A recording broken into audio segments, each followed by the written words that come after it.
سلام سلام أكل خرنا عالم زلخم كبرات أحوات حجة عام نزيناكم لنا بحدش مدب قدم حجي بزعبا سنبت أنا أقرب لكم هنا لنا قلعتنا لكم نيرنا أبتنا يشدشميت نسان شدشتن أمنا يتسرى كريستوس أب حقنا إكزيابير أملاخ أبزن قدم حجي دنا فيديو تاتمو حجة كم مبزعنا مزينا لنا آيني تيات حقنا سنبت أبز بلال استي ምስ ሓወይ ቴድሮስ ኢና ዘለና ቴድሮስ ሓወይ ካብ ድሓን መፃኻ እግዚኣብሔር በቲ ዝሃበካ ፀጋ ነቲ ዘለካ ሓሳብ መፅሓፍ ቅዱስ መሰረት ምግባር ከተካፍለና ፈቃደኛ ስለዝኮንካ እግዚኣብሔር መመሊሱ ይባርክካ ፀሎት ጌርና ክንጅምር ኢና እሞ ንፀሊ ቅዱስ ቅዱስ ቅዱስ ሕያው እግዚኣብሔር ኣምላኽ ተመስገን ነዛ ዕድል እዚኣ ስለዝሃብካና በዓልካ ክንዘራረብ ኣምላኽና ንስኻ ኢኻ መምህርና እሞ ኣብ ማእከልና ተረኸብ እግዚአብሔር አምላክ ቃል ከባሪኻ ከተነብር ንጽልለና ሰማዕትና ባርኮ ንዓና ባርኸና ጀሚርና ክሳብ ንውድእ መደባትና ሁሉ ንዓኻ ነረክበካ ብሽም ኢየሱስ አሜን አሜን ኣረይ ተድሓወይ ደጊማ እንኳ ድሓን መጻኻ ይብል እሞ እስኪ ናይ ሎማዓንቲ ርእስትና ብዛዕባ ሰንበት እዩ ሰንበት መጀመርያ ኣብ ምንታይ ኢና ንረኽባ እንተዳኢልና ካብ ፍጥረት ከም ዝነበረት ኢና ንረኽባ ኣብ ዘፍጥረት ምዕራፍ ክልተ እንተዳ ፈቅዲ ክልተ ከይድና ርኢና ሲ ኣምላኽ ከዓ ነቲ ዝገበሮ ግብሩ በታ ሳብዒቲ መዓልቲ ፈፀሞ ብሳብዒቲ መዓልቲ ድማ ካብቲ ዝገበሮ ኩሉ ግብሩ ዓረፈ ኣምላኽ ከዓ ካብቲ ዝፈጠሮን ዝገበሮን ኩሉ ግብሩ ብኣኣ ስለ ዝዓረፈ ነታ ሳብዒቲ መዓልቲ ባረኻን ቀደሳን ይብለና ሕጂ እግዚኣብሔር ኣምላኽ 6 መዓልቲ ሰሪሑ ምስ ወድአ እታ ሳብዒቲ መዓልቲ ካብ ዕዩኡ ጠጠው ከም ዘበለ እሞ ንመዓልቲ ሰንበት ከዓ ከም ዝባረኻን ከም ዝቀደሳን እነግረና ኣብ ዘፀአት ምዕራፍ 20 ተኸይድና ከዓ ኣብኡ ዝተዋህበና ሕጊ ኣሎ እተን 10 ትእዛዛት ብኢድ እግዚኣብሔር ዝተፃሕፋ ንሙሴ ዝተዋህባ እሞ እታ ራብዒቲ ትእዛዝ ከዓ ብዛዕባ መዓልቲ ሰንበት ሕጂ ኣብኡ ፀቂጡ እግዚኣብሔር ኣምላኽሲ ብሻብዒቲ መዓልቲ ካብ ግብሩ ስለ ዝዓረፈ ንዓኣ ባሪኽዋን ቀዲስዋን እሞ ንስኻ ጎረቤትካ ማልካ ኩሉ እንትናኻስ በታ መዓልቲ እቲኣ ክዓርፍ ከም ዘለዎ ይብለና ካብ ፍቅዲ 9 ክሳብ 11 ከይና ተንቢብና እሞ እስኪ መዓልቲ ሰንበት ካብተን ካልኦት ሕግታት ካብተን 10 ትእዛዛት ማለት እየ ወይ እውን ካብተን ካልኦት መዓልትታት ፍልይቲ ዝገብራ ነገር እንታይ እዩ በዚኣ መእተዊት ጌርና መደብና ክንጅምር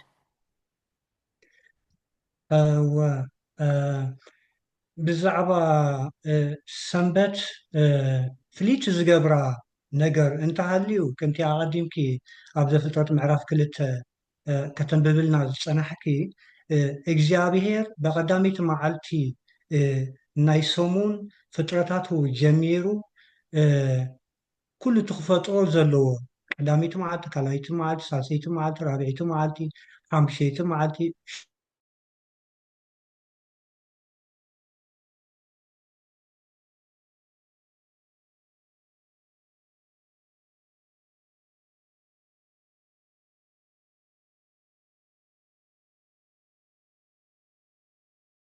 እዛ መዓልቲ እዚኣ ንደቂ ሰባት እንታይ እያ ተዘክር እንተልክኒ ብዛዕባ ፈጣሪ እያ ተዘክር ብዛዕባ ስልጣን ናይ ኣምላኽ እያ ተዘክር ብዛዕባ ፍጥረታት እያ ተዘክር ኣምላኽ ከዓ ብዕላማ እዩ ነዛ መዓልቲ እዚኣ ባሪኽዋን ቀዲስዋን ባሪኽዋ ክንብል ከለና ናይ በረኸት እዩ ገይርዋ ናይ ዕረፍቲ እዩ ገይርዋ ሰብ ከምቲ ኣምላኹ ፍጥረታት ክፈጥር ከሎ ብቐዳመይቲ መዓልቲ ጀሚሩ ብሻብዒቲ መዓልቲ ዝዓረፈ ሰብ ከዓ 6 መዓልቲ ዓይዩ ሻብዒቲ መዓልቲ ክዓርፍ ዓሪፉ ድማ ንኣምላኹ ክሰግድ ንኣምላኹ ክብሪ ክህብ ንኣምላኹ ስልጣን ናይ ኣምላኹ እናስተንተነ ንእግዚኣብሔር ከመስግኖ ብዛዕባቲ ፍጥረታት ከስተንትን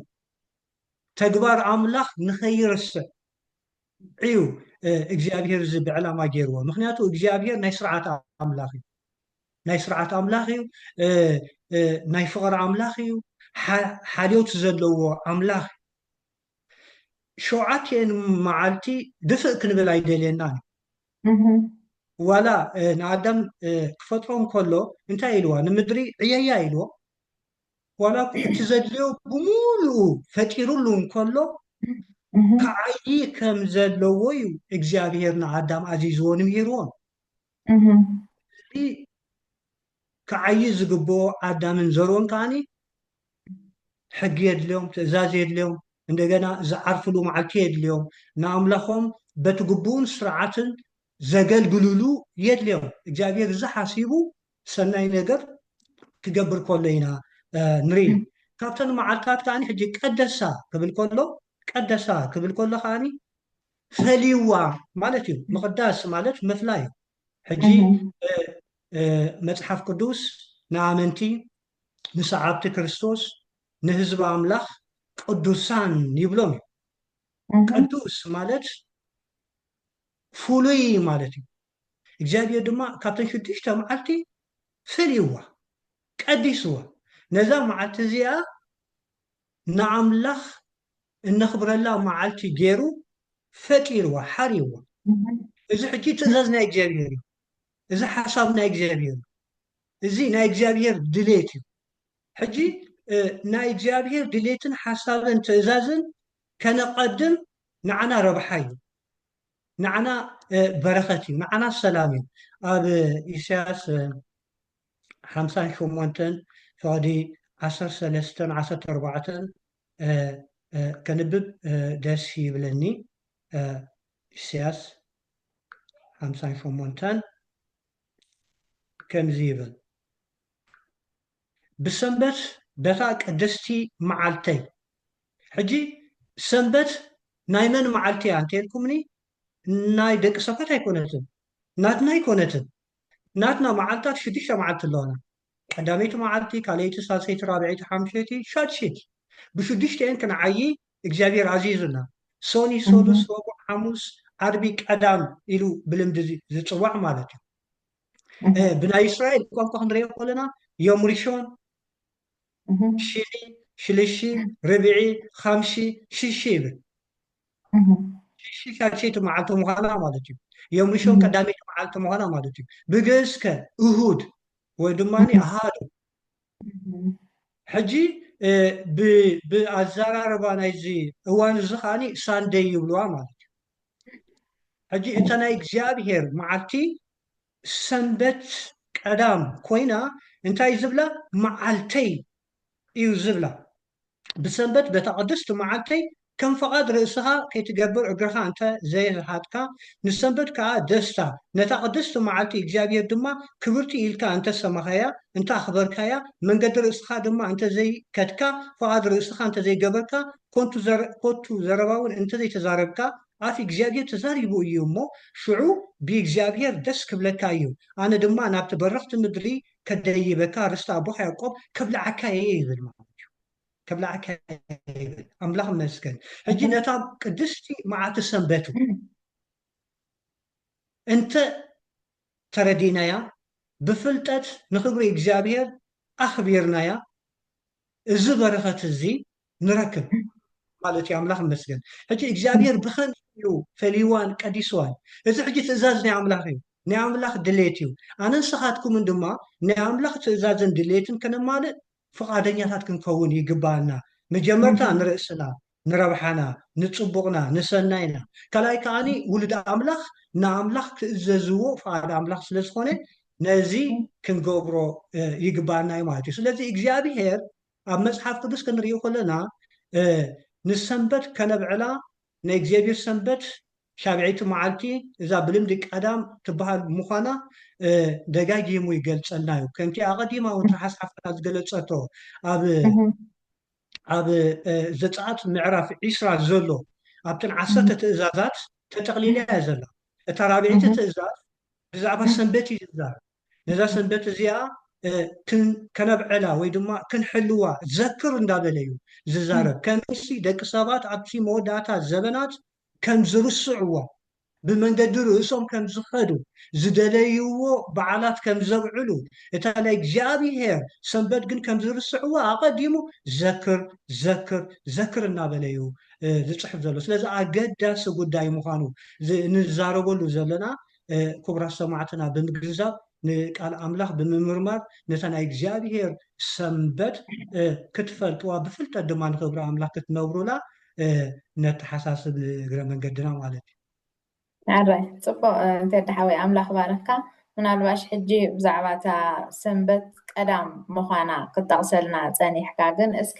ንሳ ምዃና እታ ሸብዒት መዓልቲ ሰንበት ብትክክል መፅሓፍ ቅዱስ መሰረት ብምግባር እንታይ ጭብጥታት ክንህብ ንኽእል ንሰማዕትና? እስከ ካብ ቃል ኣምላኽ መሰረት ዓይነይቲ እታ ሓቀኛ መዓልቲ ሰንበት ንዝብል ኣብኣ ከለካ እዛ ሕቶ እዚኣ መልሰልና። ኦኬ ኣምላኽ ይባረክኪ። እወ ሕጂ ብዙሓት ሰባት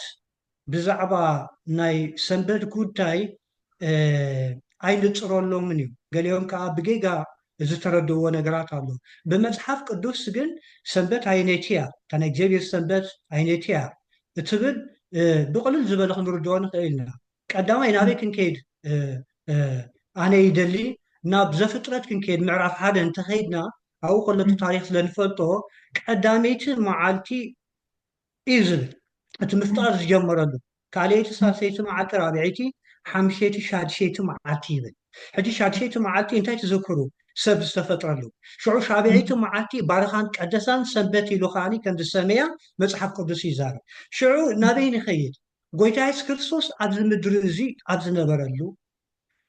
ንምድሓና ክስቀል ስለ ዝነበሮ መዓስ እዩ ተሰቂሉ? ሕጂ እዝናትና ትግርኛ ተዛረቢ ይርድኦ እዩ። ኣጋጣሚ ኮይኑ እዚ ሓሳብ እዚ ንዛረበሉ ዘለና ኣብዚ ናይ ፋሲጋ ዝበሃል በዓላት እዋን ኢና ዘለና። ዓርቢ ትማሊ ነይሩ። ሕጂ ዓርቢ ስቕለት ዝበሃል ጎይታ የሱስ ክርስቶስ ተሰቕለሉ። ሕጂ እዛ ዓርቢ ትበሃል ሻድሸይቲ መዓልቲ እያ። ሎም መዓንቲ ሰንበት ናይ ኣምላኽ እያ፣ ብልምዲ ከዓኒ ቀዳም ትበሃል። በዛ መዓልቲ እዚኣ ጎይትና የሱስ ክርስቶስ ሞይቱ ተቐቢሩ በቲ መፅሓፍ ቅዱሳዊ ኣዘራርባ ደቂሱ የዕሪፉ እዩ ነይሩ። ንምንታይ እዩ ደቂሱ ወይ ድማኒ ሞይቱ በታ መዓልቲ እዚኣ ዘይተንስአ እንተልና ሰንበት ኣምላኽ እያ፣ ሰንበቱ እያ፣ ባዕሉ ዝፈጠራ ሰንበት። ሽዑ መዓስ ይተንስኡ እንተልና በዛ ሕጂ ሳንደይ ትበሃል ብልምዲ ብናትና ብግእዝ ቋንቋ ድማ ኣሃዱ ትበሃል፣ ብናይ እስራኤላውያን ኣዘራርባ ዮም ሪሾን ትበሃል ቀዳመይቲ መዓልቲ ሰሙን እዩ ተንስኡ። ሕጂ ናበይና ንኸይድ? ናብ ሉቃስ 23 እንተኸይድና እዚ ክንፅረልና ይኽእል እዩ፣ ክንፅረልና ይኽእል እዩ። ሉቃስ 23 ኩላትና እንተኣውፂና ዋላቶም ትሰምዑና ኦንላይን ዘለኹም ነዚ ነገር ዝተተኸታተልኩሞ ትሰናዩ። ሉቃስ ምዕራፍ 23 ካብ ፍቕዲ 50 ዘሎ እንተኣንቢበ ክንሪኦ ኢና። ከምዚ ይብል፣ እነሆ ዮሴፍ ዝስሙ መኻሪ በዓል ኣርማትያስ ከተማ ኣይሁድ ሕያዋይን ጻድቕን ሰብኣይ ነበረ። ንሱ ንመንግስቲ ኣምላኽ ዳ ይፅበያ ነበረ እምበር ኣብቲ ምኽሮምን ግብሮምን ኣይተጨንበረን። ንሱ ናብ ጲላጦስ ከይዱ ስጋ የሱስ ለመነ። ኣውሪዱ ብበፍታ ገነዞ። ሰብ ኣብ ዘይተቐብሮ ኣብ ውቕሮ መቓብርካ ኣእተዎ። መዓልቲ ምድላው ድሮ ሰንበት ነበረት ይብል። ኣብዚኣ ሕጂ ደው ክብል መዓልቲ ምድላው እዚ ዮሴፍ ዝበሃል ጎይታ የሱስ ክርስቶስ ዓርቢ መዓልቲ ሻድሸይቲ መዓልቲ ተሰቂሉ ምስ ሞተ እዚ ንኣምላኽ ዝፈርህ ሰብ ስጋ ናይ የሱስ ክርስቶስ ወሲዱ ከም ዝቐበሮ እታ መዓልቲ እቲኣ መዓልቲ ምድላው ድሮ ሰንበት ነበረት። ሕጂ ንኣብነት ድሮ ሰንበት በዛረባ ዓድና እንታይ እያ? ቀዳም እያ ድሮ ሰንበት በዛረባ ዓድና።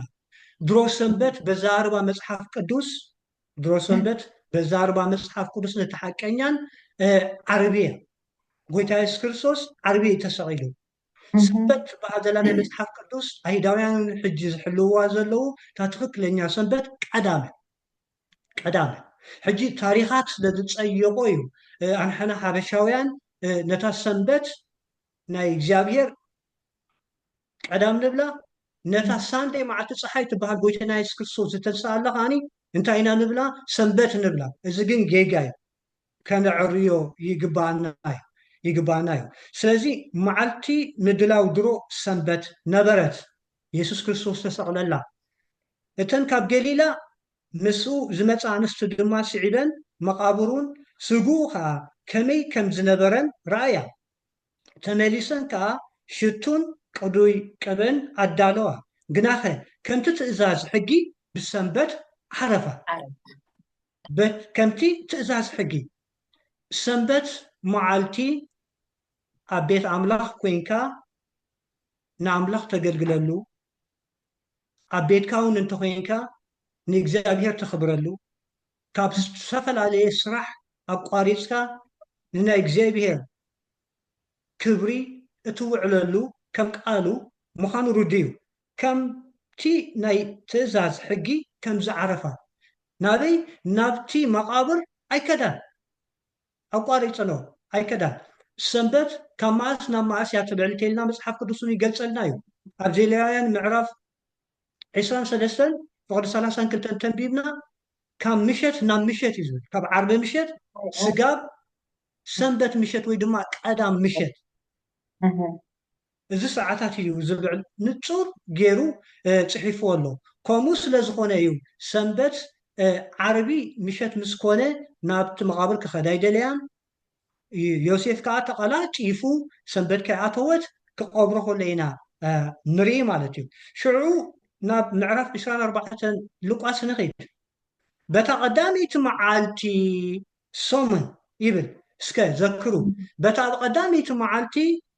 ኣብ ዘፍጥረት እንታይ ኢና ቀዳመይቲ መዓልቲ እግዚኣብሔር ዝፈጠረሉ ፍጥረት ጀመረሉ እዩ ሓቂዶ ቀዳመይቲ መዓልቲ ዘናይ ሶሙን ከዓኒ ጎይታ የሱስ ክርስቶስ ዝተንሳኣላ ንርኢ ቀዳመይቲ መዓልቲ ድሕሪ ቀዳም ዘላ እያ ድሕሪ ሰንበት እግዚኣብሔር ዘላ እያ ተቐዳመይቲ መዓልቲ ሕጂ በታ ቀዳመይቲ መዓልቲ ሰሙን እቲ ዘዳለዎ ሽቶ ሒዘን ካልኦቱን ንሳታትን ኣንጊሄን ናብ መቃብር መፃ እቲ እኒ ከዓ ካብቲ መቃብር ተገልቢጡ ረኸበኦ ኣብኡ ኣትየን ከዓ ስጋ ጎይትና የሱስ ክርስቶስ ኣይረኸባን ተንስዩ ሕጂ ማእሲ ተንስዩ የሱስ ክርስቶስ ሳንደይ እዛ ብልምዲ ብሓበሻ ሰንበት ትበሃል ዘላ ማእስያ ከ እታ ናይ እግዚኣብሔር ሰንበት ቀዳም እዛ ብልምዲ ቀዳም ትበሃል ዘላ ብሓበሻ ኣብ ካልእ ዓድታት መብዛሕትኡ ሳፓስ ሳፓቶ ናብኡ ሓደ ዓይነት ቋንቋ ዝመስል እዩ ዘለዎ ናትና ግን ጠቕላላ ነታ እሁድ ኣሃዱ ዝብላ ብግእዝ ሰንበት ኢልናያ ጎይታ የሱስ ክርስቶስ ዝተንሳኣላ መዓልቲ ሰንበት ግን ቀዳም ቀደም ዓባይ ክትፅሊ ከላ እንታይ ትብል ነይራ ምስ ኢለ ክትሓስሓፍተይ ቀዳም ቅድምቲ ሰንበት ቅድውቲ ትብላ ነይራ ባይዘወይ እቲ ሰንበት ብካቶሊክ ቸርች ዝኣተዎ ኮይኑ ናብ ኦርቶዶክስ እውን ዓብሊሉ ኣትዩ እምበር ጥንታዊት ኦርቶዶክስ ኣብ ታሪክ ከተፅንዕ ከለካ ንቀዳም እያ ተልዕል ነይራ ድሓር ግን እቲ ናይ ካቶሊክ ቸርች ኣብ ዓለም ሙሉ ይገዝእ ስለ ዝነበረ ዓብሊልዎ ቀዳም ቅድምቲ ክትብል ከሎ ዓባየ ኣነ ኣብ ጎይታ ኣይነበርኩን ድሓር ግን ብዛዕባ ሰንበት ብዛዕባ ጎይታ ምስ ተገልፀለይ ኣማነ ምስ ኮንኩ ብዛዕባ ሰንበት እውን ምስ በርሃለይ ከተሓሕዞ ከለኹ ለካ ዋላ እውን ዓባየ ዓርቢ ቡን ወቂጣ ቀዳም ኣይትወቅጥን እያ ወላ ደይ እውን ኣይትወቅጥን እያ ቡን ቀዳም ዓርቢ እዩ ዝዳሎ እዚ እቲ ጥንታዊ ዝኾነ ናይ ሰንበት ሓቂ ካብ ህዝብና እውን ኣይጠፍአን እዩ ሕጂ ግን እንዳዓብለለ ክኸይድ ኣሎ ስለዚ ብከምዚ ክንርድኦ ንኽእል ኢና ማለት እዩ ዓርቢ ሻድሸይቲ መዓልቲ እያ ምድላው መዓልቲ ሰንበት ቀዳም ሰንበት እግዚኣብሔር እታ ቀዳመይቲ መዓልቲ ጎይትና የሱስ ክርስቶስ ዝተንሳኣላ ከዓኒ እሁድ እዛ ሳንደይ ትበሃል ምዃና ስለዚ ብከምዚ መርሚርና ክንፈልጦ ንኽእል ኢና እዚ ዘይሕባእ ሓቂ እዩ ማለት እዩ እንደገና ከዓኒ ኣብ ካላንደር ኣብዚ ኖርማል ካላንደር ሕና ንጥቀመሉ እንተሪኢና ሸውዓተ ኣለዋ ኣብ ሓደ ሰሙን ሸውዓተ መዓልቲ ኣለዋ እታ ቀዳመይቲ ተፃሒፋ ዘላ ሳንደይ እያ ሽዑ ማንደይ ቲዩስደይ እንዳበለ ፍራይደይ ኢሉ ሳቱርደይ ይብል እታ ሻብዒይቲ ሕጂ እታ ሳቱርደይ ትብል ዘላ ወይ ቀዳም ትብል ዘላ ሻብዒቲ መዓልቲ ናይታ ሰሙን ምዃና ንርዳእ ኣሎና በዚያ እታ ሰንበት እግዚኣብሔር ሻብዒይቲ መዓልቲ ምዃና እታ ቀዳመይቲ መዓልቲ ከዓኒ እሁድ ወይ ሳንደይ ትበሃል ዘላ ብልምዲ ንሳ ምዃና ክንፈልዮ ንኽእል ኢና ኣብ መፅሓፍ ቅዱስ ኮንፊዝ ዝገብር ነገር ስለዘየለ ግልፂ እዩ ንክፈልጥ ዝደለየ ሓቂ ግልፂ እዩ ብከምዚ ክንርድኦ ንኽእል ኢና እንደገና ተወሳኺ ነዚያ ሓሳባት ክትኮነና ከዓኒ በታ ቀዳሚቲ መዓልቲ ሃዋርያት ሰንበት ያ ኢሎም ተረዲኦም ወይ ድማ ጎይታ ስለዝተንሳኣላ ኢሎም የብዕልዋ ነይሮም ድዮም ከም ሰንበት ገይሮም ከም ሰንበት ኣምላኽ ገይሮም የቆፅርዋ ነይሮም ድዮም እንታይ ይብለና መፅሓፍ ቅዱስ ሓደ ክልተ ጥቕሲ ምስ ግዜና ክንርኢ ኢና ግዛካ ግብረ ክእለ ሃዋርያት ዒስራ ወይ ኣብ ምንባር ሸውዓተ ትራሓስ ሓፍትና እንተንቢባትለይ ግብረ ሃዋርያት ዒስራ ፈቕዲ ሸውዓተ ኣነ ከዓኒ ቀዳማይ ቀረንጦስ 16:2 ከንብብ እየ ኦኬ ግብረ ሃዋርያት ምዕራፍ 20 ፍቅዲ 7 ብቀዳመይቲ መዓልቲ ሶሙን እንጌራ ክንቆርስ ተኣኪብና ከለና ጳውሎስ ንፅብሒቱ ክብገስ ሓሲቡስ ይዛረቦም ነበረ ዘረብኡ ድማ ክሳብ ፈረቓ ለይቲ ኣንወሐ ኦኬ በዛ መዓልቲ እዚኣ እንጌራ ተኣኪቦም ይቆርሱ የመስግኑላ ዋላ እውን ኣኼባ የካይዱላ ክኾኑ ይኽእሉ እዮም እንደገና ኣብ ቀዳማይ ቆሮንቶስ ምዕራፍ 16 ፍቅዲ 2 እንታይ ይብል ኣነ ምስ መጻእኩ ምውፃእ ገንዘብ ሽዑ ምእንቲ ከይከውን ኣብ ሰሶሙን በተቐዳሚይቲ መዓልቲ ነፍሲ ወከፍኩም ከከም ዓቕሙ ኣዋህሊሉ ምስኡ የቐምጥ ሕጂ ተቐዳሚይቲ መዓልቲ ንክምዚ ይጥቀሙላ ነይሮም ናይ እግዚኣብሔር ሰንበት ግን ዓሪፎም ይውዕሉ የገልግሉላ ቃል ኣምላኽ ይምህሩላ ቤት ጸሎት ይኸዱላ እዮም ነይሮም መፅሓፍ ቅዱስ ከምኡ እዩ ዝብለና ምናልባት ፀኒሕና ንዕኡ እውን ክንሪኦ ንኽእል ኢና ኣብዚ ደው ከብል ፅቡቅ የዳሓወይ ኣምላኽ ባርካ ፅቡቅ ጌርካ ጠቂስካዮ ብሓቂ ኣነ እውን ንእሽተይ ክውስኮ ዝደልሲ ኣብዛ ናይ ዓባይ ዝበልካያ ከምኡ ኣነ እውን ካብቲ ኦርቶዶክስ ቤተሰብ ስለዝኮንኩ ከምኡ ዓይነት ተመክሮ ኣሎ ብጣዕሚ ዝገርመኒ ድሓርካ እንድሕር ርኢኻዮስ እቲ ግእዝ ማለት እዩ እቲ ሽም እውን ንባዕሉ እንታይ ይገብር እዩ ይገልፅ እዩ ሕጂ እሁድ ኣሃዱ ማለት እዩ ሓደ ማለት እዩ ብግእዝ ቀዳመይቲ ወይ ከዓ ክንብል ንኽእል ሶኒ ማለት ከዓ ሰነየ ማለት እዩ ነታ ቀዳመይቲ መዓልትስ ኣሰንያ ብድሕሪኣ ትመፅእ ሰሉስ ስሉስ ሳልሰይቲ መዓልቲ ረቡዕ ራብዒቲ ሓሙስ ሓሙሸይቲ ዓርቢ ልክዕ ምዛ ሕጂ ክትብለና ፀናሕካ ፀሓይከይ ዓርበን ዓሪባ በቃ እንታይ ኮይና እትዓርብ ዘላ ፀሓይ ንመጀመርያ መዓልቲ ደ ዓሪባ ናብ ሰንበት እንታይ ትኸውን ኣላ ኣዴታትና እውን ብልምዲ እንታይ ይብላ ደሪሱ ብላ ድሕሪ ፀሓይ ዓሪባሲ ዝኾነ በዓልቲ ኮይና እታ ንፅባሒታ ዘላ መዓልቲ በቃ ፀሓይ ዓሪባ ደሪሱ ብላ ቀዳም ንባዕላ እውን እታ ቀዳመይቲ ሰንበት ማለት እያ ቀዳመይቲ ሰንበት ድሓር ኣብታ እሁድ ምስ መፃና ሰንበት ኢሎማ ማለት እዩ ሕጂ ምናልባሽ ከመይ ገይሩ መፂኡ ርዒሙ እዛ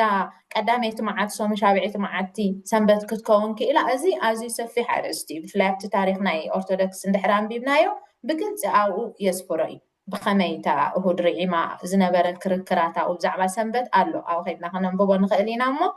እግዚኣብሔር ባርኽካ ሓንቲ ክስኻ ዝደሊ ኣፀቢቕና ከዓ ክርዳእና ዘለዎ እታ መዓልቲ ሰንበት ጥራሕ ዘይኮነት ኩለን መዓልትታት መዓስ እየን ዝጅምራ ኣብ ፍጥረት ኬልና እንተዳ ርኢና ምሸት ኮነ ብገይሓት ሓንቲ መዓልቲ ብለና ከማ እንዳበለ 7 እየን መዓልቲ ኣብታ ሰንበት ምስ መፃና ከዓ ከነብዕል እንድሕር ኮይና ካብ መዓስ ኢና ነኽብራ ካብ ፀሓይ ዕርበት ምሸት ብምሉኡ ማለት እዩ ለይቲ መዓልቲ ከዓ ብምሉኡ 12 ሰዓት ምሸት 12 ሰዓት መዓልቲ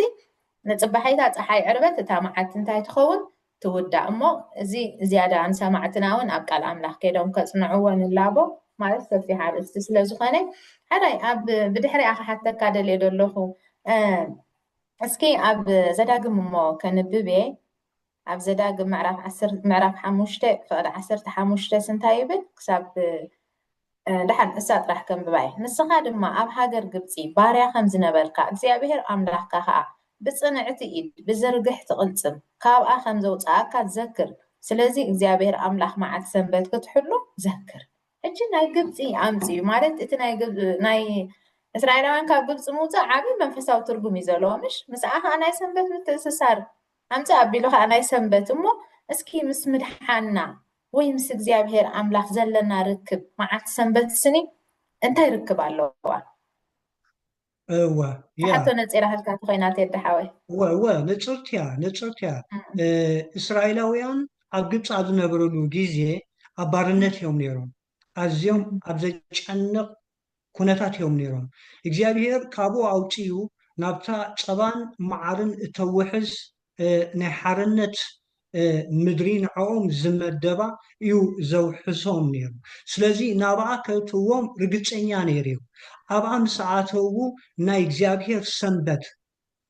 ሕጊ ኣምላኽ ክርስዑ ከም ዘይብሎም ሕጂ እቲ ክምለኽ ዘለዎ መን እዩ? እግዚኣብሔር ኣቦ ወልድ መንፈስ ቅዱስ ሓደ ኣምላኽ እዩ። እቲ ዝእዝዝ ዘሎ መን እዩ? ንሱ እዩ። እቲ ዓዚዝዎ ዘሎ ትእዛዛት ብግቡእ ክሕልውዎ ከም ዘለዎ ምክንያቱ ንኣምላኽ ትእዘዞ እንተኮይንካ ንኣምላኽ ተኽብሮ ኣለካ ማለት እዩ። ኣምላኽ ዝኣዘዘካ ጌርካ ትጓዓዝ እንተሃሊኻ ባህሪ ኣምላኽ ተንፀባርቕ ኣለካ ማለት እዩ። ምስ እግዚኣብሔር ዘለካ ርክብ ኣዝዩ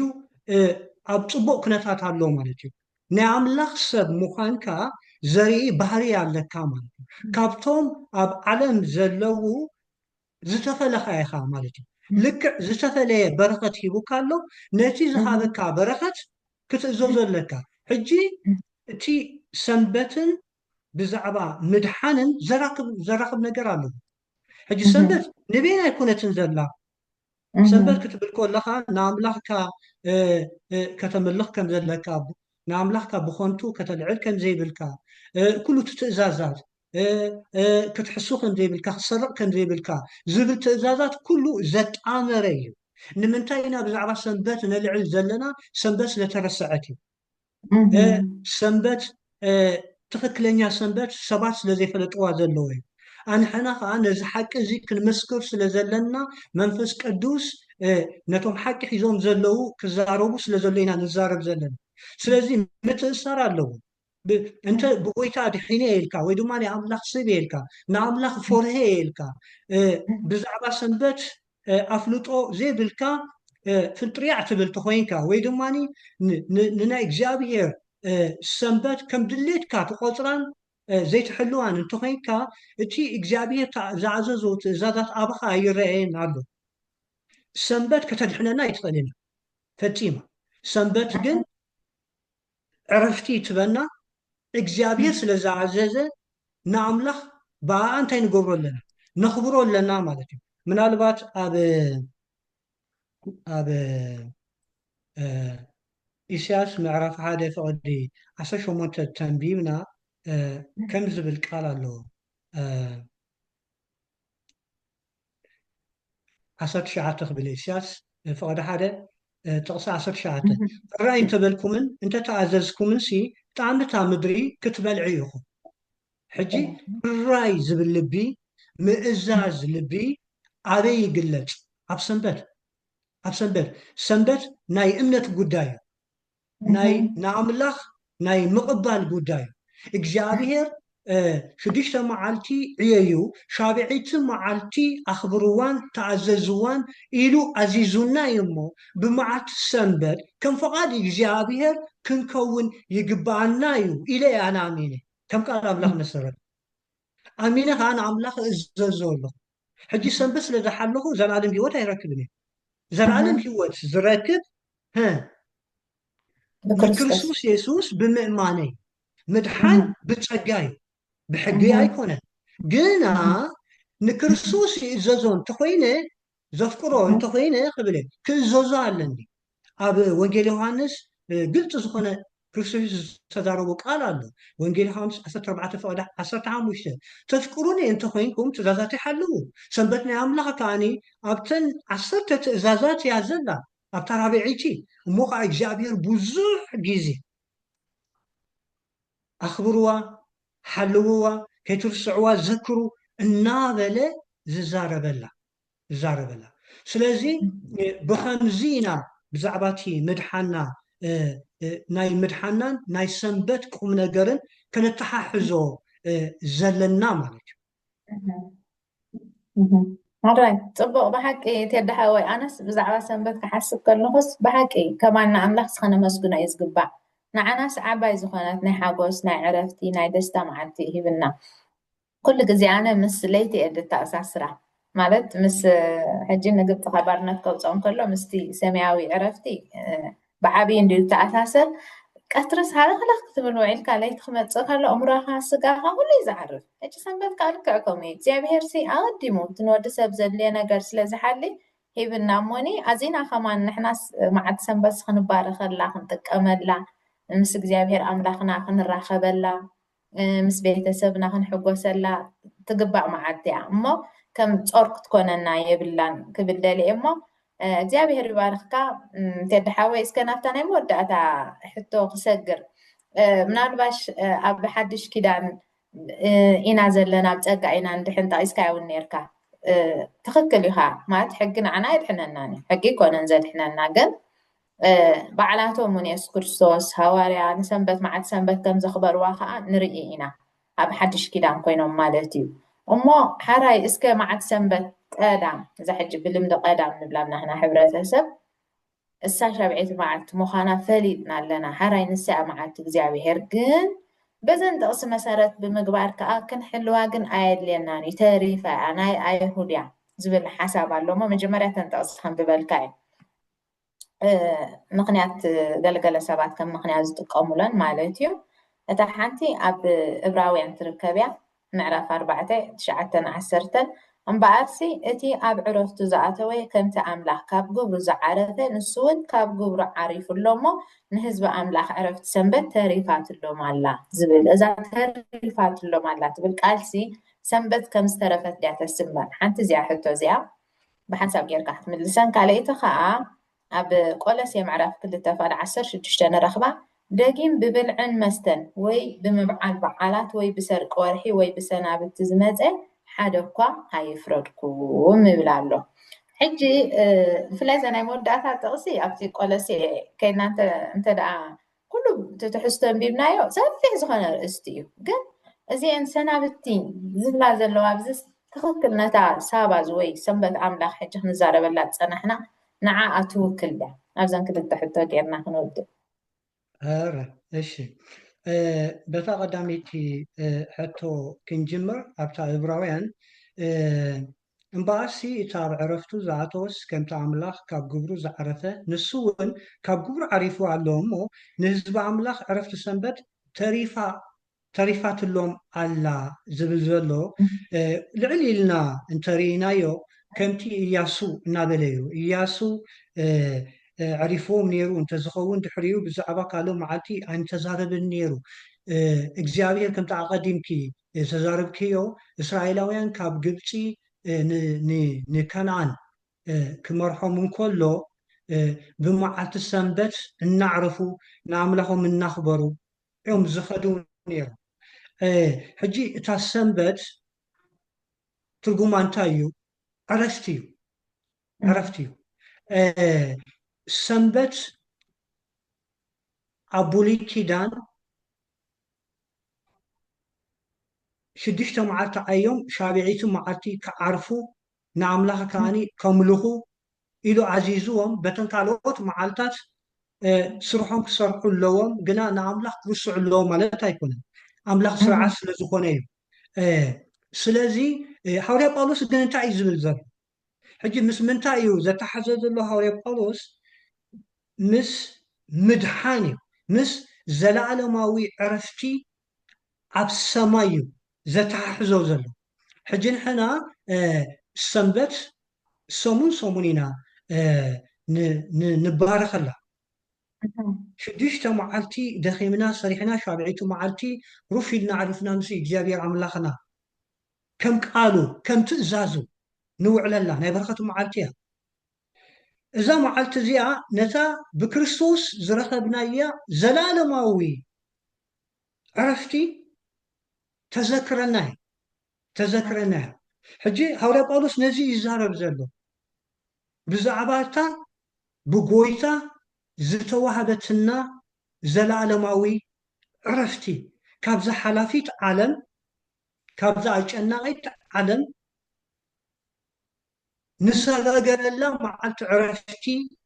ምጽኣት ናይ ኢየሱስ ክርስቶስ ኣብ ሰማይ ንዘለዓለም እነብረላ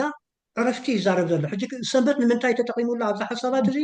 ንሰንበት ከም ዝተረፈት ኣይኮነን ዝዛረብ ዘሎ ተሪፋትልና ኣላ ሰንበት ትርጉማ ዕረፍቲ እዩ ዘለዓለማዊት ዕረፍቲ ከዓ ንፅበ ኣለና ጎይታ ዝመፀላ መንግስቲ ኣምላኽ ብሓይሊ ትገዛኣላ ካብዚ ዘለዓለማዊ ጥፍኣት ተናጊፍና እንድሒና ምስ እግዚኣብሔር ምስ ጎይታ ኢየሱስ ክርስቶስ ገጽ ንገጽ ንረኣየላ ንጉስና ኮይኑ ኣብ መንግስቱ ንኸብረላ ነዚኣ እዩ ዝዛረብ ዘሎ እንተ ተሪፋ ኢሉ ኮይኑ ኣነ ንሃዋርያ ጳውሎስ ኣይስዕቦን እየ ማለት እዩ ጠላላ ምክንያቱ ናይ ሃዋርያ ጳውሎስ ትምህርቲ ይዋቃዕ እዩ ማለት እዩ ግን ከምኡ ይኮነን ዝብል ዘሎ ነታ ትመፅእ ዘላ ምጽኣት ናይ ኢየሱስ ክርስቶስ መንግስቲ ኣምላኽ ንዓ ከነማዕድዋ ክንፅበያ ባይዘወይ ብጎይታሕና ዓሪፍና እዩ ዕረፍትና ሰንበት ስለ ዝሓለና ኣይኮነን ዕረፍትና ንኢየሱስ ክርስቶስ ከም ኣምላኽና ከም መድሓኒና ጌርና ስለ ዝተቐበልናዮ እዩ ባይዘወይ ኢየሱስ ክርስቶስ እኮ ኣምላኽ እዩ ንምድሓንና ሰብ ኮይኑ ፍጹም ሰብ ኣምላኽ ክንብል ከለና እኮ እሱ እዩ ዓዚዙና ሕጂ ንዓ ንምምላስ ሃዋርያ ጳውሎስ ይኹን ካልኦት ሃዋርያት ነዛ መዓልቲ ሰንበት እንታይ እዮም ዝገብርዋ ነይሮም ኢልና ክንድህስስ ዋላ ናይ ኢየሱስ ክርስቶስ እውን ከነንብቦ እሞ ናብታ ናይ ቆሎስየ እውን ቅልጥፍ ኢልና ክንከይድ ኢና ንኩላትና ፅቡቅ ግንዛቤ መታን ክኾነልና ሕራይስከ መጀመርታ ናይ ኢየሱስ ክርስቶስ እስከ ንርአየ ኣብ ሉቃስ 4:16 ናብታ ዝዓበየላ ናብ ናዝሬት ድማ መፀ ብመዓልቲ ሰንበት ከዓ ከም ልማዱ ናብ ቤት ጸሎት ኣተወ ከንብብ እውን ተንስአ ዝብል ሓሳብ ዘለዋ እዩ ሕጂ እንታይ ክብል ደልየ ጎይትና ኢየሱስ ክርስቶስ ብመዓልቲ ሰንበት ኣብ ቤት ጸሎት ኣትዩ ይምህርን ብመዓልቲ ሰንበት ሕሙማት ይፍውስን ሰናይ ዘበለ ይገብርን ከም ዝነበረ ብመዓልቲ ሰንበት ብካልእ መዓልትታት ግን ኣየገልግልን ማለት ኣይኮነን እንታይ ዳ በታ መዓልቲ ሰንበት በታ ቅድስቲ ናይ እግዚኣብሔር ከም ሕጊ ንሱ እውን መርኣያና ኮይኑ ንሰንበት ይሕልዋ ከም ዝነበረ ኣብ ግብሪ ሃዋርያት 13 ከወዲ 42 እንታይ ሒዝክለይ ትርሓስ እዛ ናይ ተኣሽሙን ከም ብበልካ ክእለት እየ ድሓወይ እዛ ናይ ደቂ መዛሙርቲ ብጉልሁ ክሓልፉ ከለዉ ኣብ ማቴዎስ ምዕራፍ 12 እያ ደላ እወ እታ ከም ብበልካ ንዓ ብሓሳበይ ገሊፀ እያ ነይረ ግብሪ ሃዋርያት ምዕራፍ 13 ከወዲ 42 ሓራይ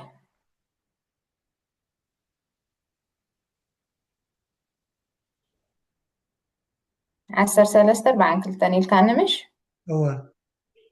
ንሳቶም ክወፁ ከለዉ ከዓ በታ እትመፅእ ሰንበት እውን እዚ ቃላት እዚ ክነግርዎም ለመንዎም እቲ ኣኼባ ምስ ተበተነ ከዓ ካብ ኣይሁድን ካብቶም ንኣምላኽ ዝፈርሁ ጴርሎሊታት ብዙሓት ንጳውሎስን ንበርናባስን ሰዓቡ ንሳቶም ክነግርዎም ከለዉ ከዓ ብፀጋ ኣምላኽ ክፀንዑ መዓድዎም እወ ኣብዚ ሕጂ ብመዓልቲ ሰንበት በታ እትስዕብ ሰንበት ከዓ ዳርጋ ኩላታ ከተማ ቃል ኣምላኽ ክትሰምዕ ተኣከበት ኦኬ ሕጂ ሪኢ ከለኸ ኣብ ግዜ ናይ ሃዋርያት ዝነበረት ቤተክርስትያን እውን ብመዓልቲ ሰንበት ይግልገሉ ከም ዝነበሩ ከም ትግብኡ ማለት እዩ ካልእ መዓልትታት ኣየገልግሉን ነይሮም ኣይምህሩን ነይሮም ኣይምስክሩን ነይሮም ኣይፅልዩን ነይሮም ማለት ኣይኮነን ግን እታ ግብእቲ ኣብ ሰሙን ሓንሳ ንእግዚኣብሔር እትህበላ ክብሪ ትዝክረላ ክብሪ መዓልቲ ሰንበት የኽብርዋን ይምህሩላን ከም ዝነበሩ ከምኡ ኣብ ግብሪ ሃዋርያት 17:2 ከምዚ ይብል ጳውሎስ ከዓ ከምቲ ልማዱ ናባታቶም ኣትዩ 3 ሰንበት ብፅሑፋት ንሳታቶም ተዘራረበ ጳውሎስ ሕጂ ኣብዛ ዓንተቦ ዘምፃኽያ ሓሳብ ኣብ ዕብራውያን ምዕራፍ 4 ዘላ ሰንበት ተሪፋትሎም ኣላ እትብል ሰንበት ኣይተድልን ኣላ ተሪፋ ኣላ ዝብል ኮይኑ ብመዓልቲ ሰንበት ከምህርን ከገልግልን ኣይነበሮን ግን ከምኡ ይኮነን ዝብል ዘሎ ብዛዕባታ ሰማያዊት የሩሳሌም ዕረፍቲ ይዛረብ ከም ዘሎ ልክዕ ከምቲ ኢያሱ ንህዝቡ ካብ ግብፂ ናብታ ምድራዊት ዕረፍቲ ከነዓን ደስክሮም ዝነበረ እሞ ከዓኒ ከምቲ እግዚኣብሔር ዝኣዘዞ ብሻብዒቲ መዓልቲ ዘዕርፎም ዝነበረ ነቶም ናይ ኣምላኽ ሰባት እውን ኣብ ግዜ ሓድሽ ኪዳን ዘለው ነታ ዘላለማዊት ዕረፍቲ ይፅበይዋ ኣለው እዩ ዝብል ዘሎ ንሳ ተሪፋ ኣላ ክወርስዋ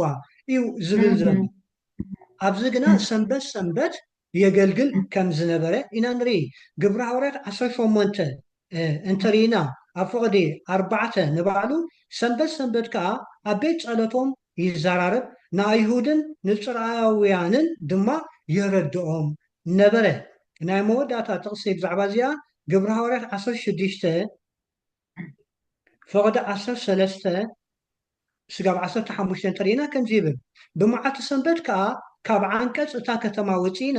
ኣብ ጥቓ እቲ ጸሎት ዝግበሮ ዝነበረ ርባ ተቐሚጥና ነተን እኩባት ኣንስቲ ተዛረብናየን። ሊድያ እትበሃል ንኣምላኽ እትፈርህ ሰበይቲ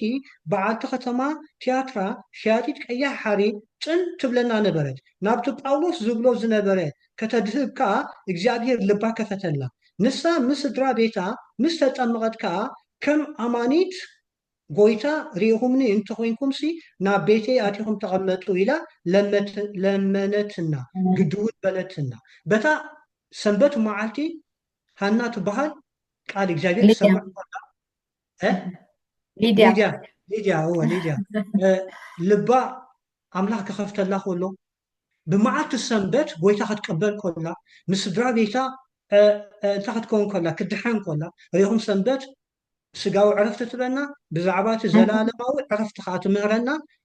በረኸት ኣምፃትላ ድሒና ተጠሚቓ ካብ ዝዓቢ በረኸት የለን ማለት። ስለዚ እዞም ኣገልገልቲ ጎይታ ኢየሱስ ክርስቶስ ይኹን ንሱ ዝመሃሮም ደቂ መዛሙርቱ ሃዋርያት ነቲ ናይ እግዚኣብሔር ሰንበት ይሕልውዎ እዮም ነይሮም፣ የኽብርዎ እዮም ነይሮም። ነቲ ናይ ኢየሱስ ክርስቶስ ዝኣዘዞ ትእዛዛት ኣየፍርሱን ከም ድላይና ኢሎም ፊዕ ኣይበሉን። ስለዚ ንሕና ድማ ብስርዓትን ከም ፈቃድ ኣምላኽን ክንማለስ ፀውጌ የብዝሓልና ናብታ ናይ መወዳእታ ሓሳብ እስኪ ኣይትስገር ሓንሳብ ተድሓወይ ኣነ ንእሽቲ ሓሳብ ክስፈልካ ኣብዚኣ ፅቡቅ ብጣዕሚ ፅቡቅ ጌርካ እንዲኻ ገሊፅካዮ ምናልባት ከምዚ ርድእቲ ክትከውንሲ ንሕና ብዛዕባ እዚኣ ክመሃር ከለኹ ብኸመይ ተማሂረያ እታ ተሪፋትልኩም ኣላ ትብልሲ ሓደ ሰብ መግቢ በሊዑ ከትርፈልካ ከሎ እዚኣ ንዓኻ ኣትሪፈልካ ኣለኹ ይብለካ። ሕጂ ተሪፋ እታ ሰንበት ኣይተድልን እያ ማለት ዘይኮነሲ በቃ ንዓኻትኩም ንዕረፍትስ ተሪፋትልኩም ተዋሂባትኩም ኣላ ከም ማለት ከም ዝኾነት በዚኣ እውን ክንርዳእ ንኽእል። ድሓር ኣብታ ፍቅዲ 11 እንድሕር ከይድና እውን ተሪፋ ነይራ እንተትኸውን ከምዚ እውን ኣይንበለን። ዋላ እውን ንስኻ ብዓብዩ ገሊፅካዮ እንዲኻ ብመዓልቲ ሰንበት ከም ዘገልገሉ ከም ዘዕረፉ ኣብ ፍቅዲ 11 እንታይ ኢላ ስለዚ ሓደ እኳ ናይቲ ዘይምእዛዝ ኣርኣያ ወሲዱ ከይወድቕሲ ናብታ ዕረፍቲ እቲኣ ክትኣትዉ ወይ ክንኣቱ ንጋደል ኢሉ ተሪፋ ነይራ እንተትኸውን ናብኣ ምእታው ኣይመድለየናን ነይሩ እሞ በዚኣ እውን መረጎዲት ትኸውን እያ ነታናትካ ሓሳብ ኢለ ስለ ዝሓሰብከ ቀፅል ሕጂ ኣምላኽ ይባርክ ሓሳብተይ ህራይ እታ ቆሎሴ ምዕራፍ 2 ፍቅዲ 16 ዘላ ኣንቢብና እሳ ክንገብራ ደጊም ብብልዕን መስተን ወይ ብምብዓል በዓላት ወይ ብስርቂ ወርሒ ወይ ብሰናብቲ ዝመፅእ ሓደ እኳ ኣይፍረደኩም 17 ነንብባ እዚ ነቲ ዝመፅእ ፅላሎት እዩ እቲ ስጋ ግና ክርስቶስ እዩ ይብል ማለት እዩ። ሕጂ ሰናብቲ ስለ ዝብል ዘሎ ኣብዚ ናይ ብሓቂ ብዛዕባ እቲ 10 ትእዛዛት ድዩ ዝዛረብ ዘሎ? ብዛዕባታ ሰንበት ናይ እግዚኣብሔር ሻበይቲ መዓልቲ ድዩ ዝዛረብ ዘሎ? ኖ ኣይኮነን። እዚ ብዛዕባ ምንታይ እዩ ዝዛረብ ዘሎ እንተኢልኩምኒ ብዛዕባ እቲ ሜዳዊ ሕጊ ኣብ መፅሓፍ ቅዱስ ከነፅንዕ ከለና ክልተ ዓይነት ሕጊ እዩ ዘሎ። እቲ ሓደ እግዚኣብሔር በፃብዕ ኣእዳዉ ዝፀሓፎ ኣብ ክልተ ፅላት 10 ትእዛዛት ሰንበት ኣምላኽ ዘላቶ እቲ ሓደ ከዓኒ ኣምላኽ ዝኣዘዞ ንሙሴ ግና ብኢድ ሙሴ ዝተፀሓፈ ኣብ ወረቐት ዝተፀሓፈ እዚ ሕጂ ትርጉሙ እንታይ እዩ? እቲ ኣብ ፅላት ዝተፀሓፈ ዘለዓለማዊ ምዃኑ ዘይጠፍእ ምዃኑ እሱ ከማን ኣብ ልብና እዩ ተፃሒፉ ዘሎ እዚ ንባዕሉ ዝኽኣል ትምህርቲ ኣሎ። እቲ ኣብ ወረቐት ዘሎ ድማኒ ሕጋጋት ብሙሴ ዝተፀሓፈ ብዛዕባ ጎይታና ኢየሱስ ክርስቶስ ዝገልፅ እዩ። ብዛዕባ መድሓን ዝገልፅ እዩ። ብዛዕባ ሞቱ ትንሳኤዩ ዝገልፅ እዩ። ብዛዕባ እቲ ናይ እስራኤላውያን ሓጢኣት ክገብሩ ከለዉ ገንሸልዮም ዝሓርዱ ነይሮም። እዚ ማለት ደም ፈሲሱ ኢየሱስ ክርስቶስ መፂኡ ክስቀለልና ዝብል ትምህርቲ እዩ ነይሩ። ዓብዪ ቁም ነገር እዩ እዚ። ሕጂ እዚ ሃዋርያ ጳውሎስ ዝዛረቦ ዘሎ ብዛዕባ እቲ ምብዓል በዓላት ኣበይና ንረኽቦ? ኣብ ዘሌላውያን ምዕራፍ 23 ኩላትና እንተ ኣውፂና أبزينا نرهبه معرف 23 زلواويان معرف 23 زلواويان كاب 24 انت رينا يا ريتا ندك إسرائيل كمزي إلكا تزاربو أب سابعيتو ورحي كابتا ورحقا بقداميتو معالتي عرفتي نمذكرتا بغانا ملغت قدوس أخيبا يخون لكم إلو يزارب بدحريو ناب عيسان شوعات النخي تقسم مالتي أبزم عراف زي كابتا سابعيتو ورح زيا أب عصريتو معالتي نسا معالتي عركية شعو قدوس أخيبا يخون لكم نفسكم دما عواردو نيجابير كا مسواتي حوسوا أبقدمي إجابير أملاكم لتعرقوا الله معالت عركية أمو بتا معالت إتيا قلعيو أي تعييو بدحريو سلاسان كلتان نخيد نطريلنا إزيا فتصوم سنبت عرفت تكون لكم نفساتكم كا أواردو كاب ورحي إزيا أبتا سعيتو معالت مشت نسنبتكم كام مشت كسع مشت أبعلوا بدحريو سلاسان شوعاتن انتن بيبنا قدوس أخيباتات اتوجلن اتي ببمعالتو نيجابير مسوات حوي زحرر مسواتي مسوات بلعن مسوات حرودن مسوات مسفن تقربولن بعالات إجابير إزياتن إيه إلو يزار حجي أب 23 زلواوين تنبيبنا شوعات بعالات اللوه إذا شوعات بعالات ننا تلقم نقر اللوه إتن بعالات إتا شابعيتو معالتي معالت السنبتة قنا بتا قداميتو معالتي سنبت تخون لكم كم سنبت جيركم أبعلوا إلي عاد تتصحيفو زلو نابنت حانت توصل تنبيب كلي أب نهمي 10-33 ماشي نسخنا وتسخر هيا كل لخ قلت لي سلازي بزعبا زي زارب زلو بزعباتي سك ورحي لو زلو أو ورحي زبعال بعالات نابنت قلب على كتقصلكم بعل كيتشا بعل داس بعل فاسيقا كومون نابله بزح بعلات إذا ما بإسرائيلاويان بإسرائيل زنبرنا سبات نزي يبعلوا يوم بجي بفلاي بعل كيتشا بعل داس فاسيقا يبعلوا يوم كيتشا شو عطا معتي أبزي فاسيقا حجي مالتيو نقيتشا كيبوخو أجيرهم سريهم كيتشا ترايم زبر حجي فاسيقا مالت كاب جبتي ناب إسرائيل زتساقرلو أب حدش كدان كأني فاسيقا قويتا إس كريستوس نمدحنا زتسقللو عبي قوم نجر زلوي اتي تمهرو مالتي تمهرو مالتي سلازي الزب على تزي كبعالو كله لك بتقداميتي معلتنا يسومون سنبت تخون لكم يلو سم هيبوه كم سنبت جيرهم زرعلوها سنبت مالت بايزوين تاني لازلنا مع تعرفتو مالت حجي نازيو أبزي زلواويان قليتو زلو أبزي قلصي خاني حوالي بقالوس تزاريبو زلو نمتاي كوم يلوه منتاي لكمني إذن السوء زملهم زقلقلهم زنبرو آمنتي كابا يهود زموتو عندنا كابا حزاب زموتو كلتا عينت آمنتي نتوم أيهود بزعبا كريستوس مسكيرلهم كريستوس مستقبلوه يتقبلي كيدان زنبر حقاتات قدمي كريستوس مماتو متنسو زنبر حقاتات كقابروا يوم زدليو نيرو سلازي بازي أي فردكم إذا تلالوتيو تسقاخا يسوس كريستوس ولدي تقاليتي إليو ززاربهم زلون بر نسنبت أملاخ شارعيت معالتي زتنكف أيكونن طبعا إذا ناي هوسيا كم ببلك ناي نهميا كم ببلكا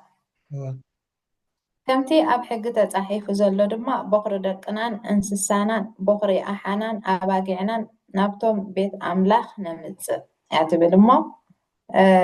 ودي خاها مثلني تدحوي هو نعو نزي صحف زي وزقلت ونخبل إليه مسايا ጽቡቅ ጌርካ ገሊፅካ ኣምላኽ ባርኽካ ብዓብዪ እቲ ትርጉም ሰንበት ዝብል ዕረፍቲ ምዃኑ እንተደኣ ተረዲእናዮ ኣብ ቃል ኣምላኽ ንሰንበት ሰንበት ኢሉ ይፅዋዕ ሰንበተይ ናይ እግዚኣብሔር ኣምላኽ ሰንበት ነተን ካልኦት በዓላት ግን ዕረፍቲ ከምቲ ዝበልካዮ ማለት ተቐዳሜት መዓልቲ ሰንበትሲ ተቐዳሜት መዓልቲ ሰሙን ሰንበት ትኾነልኩም ማለት ብሰንበት ኣይኮነት እንተተኪያ ግን ዕረፍቲ ትኾነልኩም ማለት እዩ ሰንበት ዕረፍቲ ድብል ትርጉም ስለ ዘለዎ ኣብታ ዘንበብካልና ናይ ዘለዋውያን ምዕራፍ 23 ፍቅዲ 38 እውን ኣይበፃሕካያን እምበር ኣብኣ እውን ብግልፂ እንታይ ኢልወን ኣሎ እዚ ብዘይ ሰናብቲ እግዚኣብሄርን ብዘይ እቲ ህያባትኩምን ብዘይ ኩሉ መብፅዓኹምን ብዘይ እቲ እግዚኣብሄር ብፍቓድ እትህብዎ ኩሉ መስዋዕትኹምን እዩ ሕጂ ሰናብቲ እግዚኣብሄር ክብል ከሎ እግዚኣብሄር ሓንቲ ሰንበት እያ ዘላቶ እዚአን ሰናብቲ ግን እተን ንበዓላት ጥቀምሎን ዝነበሩ ዕረፍታት ከም ዕረፍታት ጌርና ክንወስደን ንኽእል ኢና እሞ ኣብዚ ከኣኽለና እዩ ኣምላኽ ባርኽካ ዝኸበርኩም ሰማዕትና ምናልባት ብዛዕባ እዚ በዓላት ኣብቲ ናይ ኦም ሂወት ኣብ ዩቲዩብ ከድኩም ነቲ ሓቂ ንፍለጦ ዝብል ኣብ ሓሙሻይ ኣብ ሻድሻይ ብዛዕባ በዓላት ዝብል ኣለና እሞ ኣብኡ ሴርች ኢልኩም ክትረኽብዎ ትኽእል ኢኹም ንሎማዓንቲ ግን እዚ ይመስል ነይሩ መደብና ክሳብ መወዳእታ ስለ ዝተኸታተልኩምና እግዚኣብሄር ይባርኽኩም ነቶም ነዚ ሓቂ እዚ ዘይበፅሖም ወገናትኩም እውን ሸር ብምባል ሓሳብ ሕቶ ርኢቶ እንተደኣ ሃሊኩም ከዓ ኣብ ኮሜንት ክትፅሕፉልና ብፍቅሪ ኣምላኽ ንዕድመኩም ኣለና ፀጋ ጎይታና የሱስ ክርስቶስ ፍቅሪ ቦ ሕብረት መንፈስ ቅዱስ ምስ ኩላህና ይኹን ኣሜን